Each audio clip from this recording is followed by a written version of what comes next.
ইংরেজিতে কয়েকটি বাক্য আছে যা দিয়ে তুমি তোমার নিজের পরিচয় দিতে পারো, যা জানা তোমার পক্ষে অত্যন্ত গুরুত্বপূর্ণ।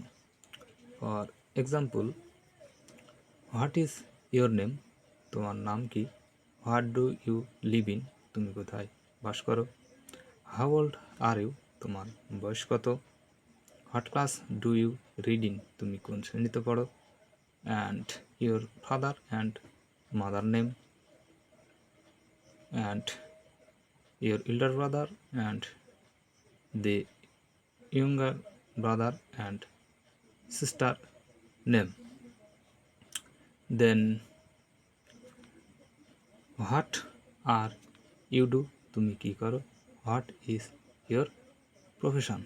এগুলো জানা থাকলে তুমি অত্যন্ত সহজে নিজের পরিচয় ইংরেজিতে দিতে পারো। এবং আরও অনেক বাক্য আছে যা জানা অত্যন্ত গুরুত্বপূর্ণ।